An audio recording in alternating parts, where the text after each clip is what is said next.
Կարթան Գամզատովին միջոցառումը տոնական մուտք ուներ նաև թիվ 22 հիմնական դպրոցում։ Ցերեկույթն իրականացվում էր Վանաձորի գրադարաններում հայտարարված Կարթան Ռասուլ Գամզատովին միջոցառումների շրջանակներում։ Թիվ 22 հիմնական դպրոցում այն կյանքի էր կոչվել դպրոցի գրադարանավարուհու Գայանե Ավետիսյանի ջանքերով։ Ներկա էին հյուրեր Լոռու մարզային գրադարանից, մանկավարժներ, ծնողներ։ Գրողին նվիրված թիվ 22 դպրոցի ցերեկույթին մասնակցում էին դպրոցի միջին եւ ավագ դասարանների շնորհալի աշակերտները։ Միջոցառումը նպատակ ուներ ոչ միայն աշակերտներին, այլև բոլոր ներկաներին մոտեցնել մեր եղբայրական Ռուսաստանի մշակույթին։ Гамзатова вобрало в себя талант, мудрость и мироощущение народов Дагестана и всего Кавказа.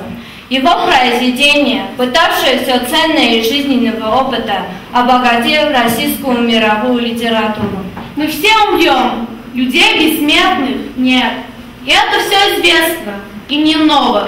Но мы живем, чтобы оставить след, дом и тропинку, дерево и слово. Քանի հոգի մինչև այսօրը ձեզանից լսել էին Ռասուլ Գամզատովի անունը։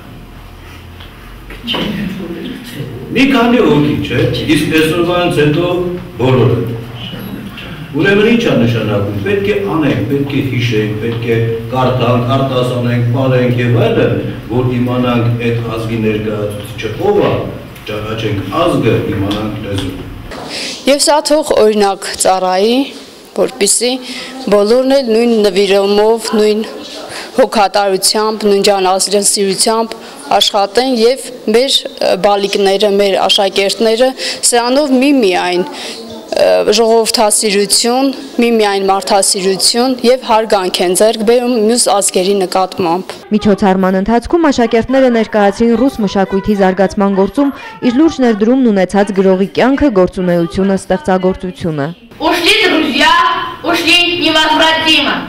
Их не вернешь ни зовом, ни мольбой. И раньше срока, встав сидя дыма, я голову склоняю перед тобой. Хорошо тут и с нами Мустай, верный друг и парень настоящий. Да. И взял Коран, стесненная строго. Перед ним склонились грозные мамы. Он говорит, нет Бога кроме Бога. Я говорю, нет мамы кроме мамы. Слушай, листья шепчут за стеной. Мама, это дерево родное. Голос самца твердит за стеной. Мать, весь мир и рощи, и поля. Ռասուլ Գամզատովի ստեղծագործության հիմնական մոտիվներն ընդգրկում են սեր դեպի հայրենիքը, մայրը, ընկերությունը։ Ես հասկացա, որ կյանքում ամենակարևորը դա մայրությունն է եւ ընկերությունը եւ Ռասուլ Գամզատովը իր ստեղծագործությունների մեջ շեշտել է դրանք։ Թե նրանք մեզ կյանք են տվել, մենք էլ պետք է մեր պարտքը համարենք նրանց պաշտպանել։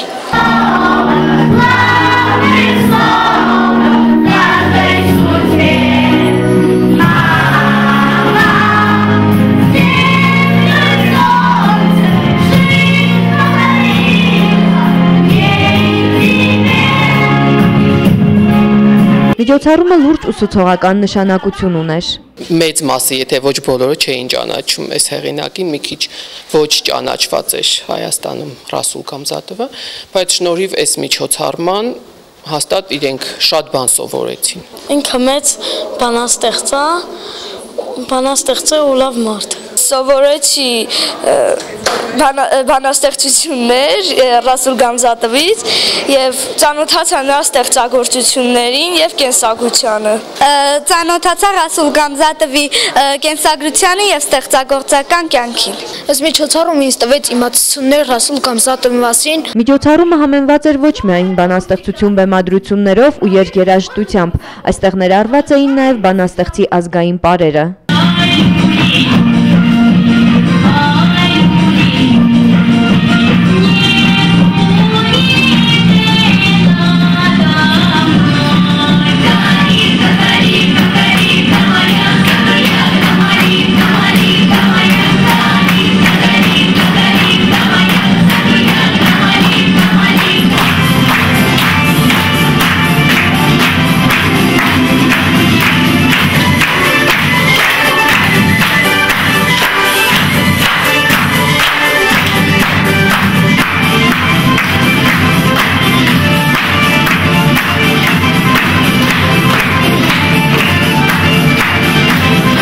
հայ եւ ռուս մտավորականների բարեկամությունը խոր արմատներ ունի։ Մշակութային բարեկամությունն էլ շարունակվում է։ Տավետիկ Իսահակյան, Իմարտիրոս Սարյան, Իդի, Արաբ Խաչատուրյան, Ոստարադակ Իդրուկ, Խաչեսիվան, Քվայո Արմյան, Клубок Гагагиан, там есть 3 озера других, чьих не забыть заслуг.